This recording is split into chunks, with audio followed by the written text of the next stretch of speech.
কথা বুঝতেছেন না? আরো ভেঙে বলতে হবে? হ্যাঁ, আমরা আমাদের দেশ নিয়ে যত উদ্বিগ্ন, এদের আরো টেনশন বেশি। বলেন আমাদের দেশে শান্তি আছে না নাই?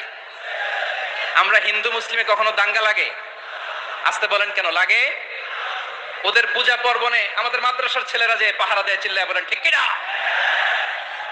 আমাদের তাফসির মাহফিলের সময় ওরা ডিস্টার্ব করেন, ঢোল বাজায় না। ওদের পূজা পর্বণের সময় আমাদের তাফসির মাহফিলের ডেট হলে আমরা চেঞ্জ করে দেই। সুবহানাল্লাহ, কি সাম্প্রদায়িক সম্প্রীতির রোল মডেল।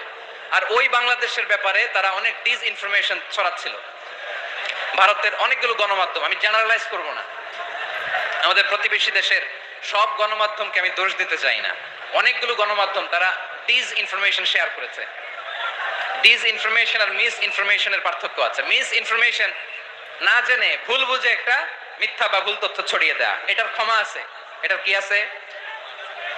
আর ডিস ইনফরমেশন মানে ইচ্ছা করে, প্ল্যান করে, ম্যাপ করে, ছক এঁকে মিথ্যা, গুজব, রটনা সোশ্যাল মিডিয়ায় ছড়ানো, এটার ক্ষমা আছে? আওয়াজ করে বলেন ক্ষমা আছে? ভারতের কিছু গণমাধ্যম তাই করেছে। আমরা ব্যথিত হয়েছি, আমাদের হৃদয়ে রক্তক্ষরণ হয়েছে। আমাদের প্রতিবেশী দেশকে বলতে চাই, আমাদের দেশ নিয়ে আপনাদের ভাবার দরকার নাই, নিজের চরকায় তেল দেন, নিজের দেশ নিয়ে ভাবেন। গত মাসের ভয়েস অফ আমেরিকার রিপোর্ট, বাংলাদেশে সংখ্যালঘু জনগোষ্ঠী আগের চেয়ে বেশি নিরাপত্তা পাচ্ছে। Report voice of America, Muslim report নাকি? মুসলিম জরিপ, ভয়েস অফ আমেরিকা। কথা বোঝে নাই বোধহয়। ভয়েস অফ আমেরিকা কি আমাদের রিপোর্ট? না, ভয়েস অফ আমেরিকার জরিপ, বাংলাদেশের সংখ্যালঘু জনগোষ্ঠী আগের চেয়ে ভালো নিরাপত্তা পাচ্ছে। শুধু এখানেই শেষ না, মাইক্রোসফটের একটা জরিপ শোনায় আপনাদেরকে। তারা সারা পৃথিবীতে গুজব, ভুয়া আর মিথ্যা নিউজ ছড়ানোতে কোন দেশ সেরা একটা রিপোর্ট করেছে, এর মধ্যে 1 নম্বরে এসেছে ভারতের নাম। মাইক্রোসফট তো মুসলমানরা চালায় না? কথা বোঝে নাই বোধহয়। প্রতিবেশী দেশকে বলবো, আপনারা নিজের চরকায় তেল দেন, আপনারাও শান্তিতে থাকেন, আমাদেরকেও শান্তিতে থাকতে দেন। সব চেঞ্জ করা যায়, প্রতিবেশী চেঞ্জ করা যায় না। আমাদের ল্যান্ড তাদের ল্যান্ড, পাশাপাশি। আমরা চাই তারাও সুখে থাক, আমরাও সুখে থাকি, ঠিক কিনা?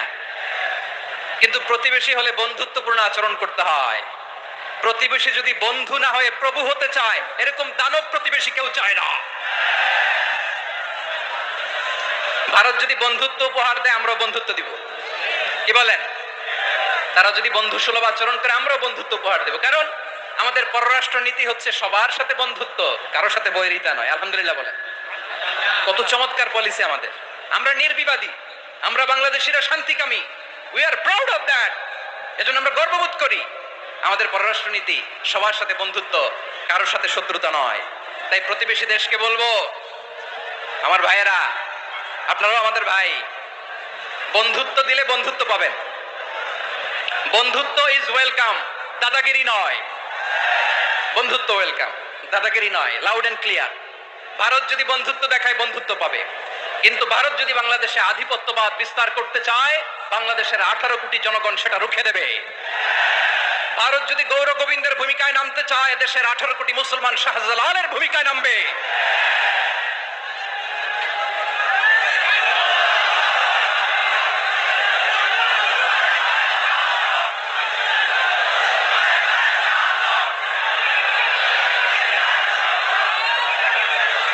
প্রিয় ভাইয়েরা, আমরা বন্ধুত্বে বিশ্বাসী, শত্রুতায় নয়, ঠিক কিনা বলেন? আল্লাহ আমাদেরকে বোঝার তৌফিক দান করুক। তাহলে এই যে তারা বলেছে এদেশে সংখ্যালঘুরা কষ্টে আছে, দুঃখে আছে, এটা কি ঠিক? বলেন এটা কি ঠিক? না, তারা ডিস ইনফরমেশন শেয়ার করেছে, এটা ঠিক নয়। আমার প্রতিবেশী বন্ধু রাষ্ট্রকে বলবো, আপনারা এটা করবেন না, এটা করবেন না। আমরা শান্তিতে আছি, আপনারাও শান্তিতে থাকেন, আমাদেরকেও শান্তিতে থাকতে দেন। এই যে চিটাগাংয়ের অ্যাডভোকেট আলিফ হত্যাকাণ্ডে গোটা বাংলাদেশ আমরা ধৈর্যের পরাকাষ্ঠা দেখিয়েছে, চিল্লায় বলেন ঠিক কিনা? আমাদের নেতা আমাদেরকে ডেকেছে, আমরা শান্ত থেকেছি। আমরা শান্ত থাকতে চাই, আমরা ঐক্যবদ্ধ থাকতে চাই।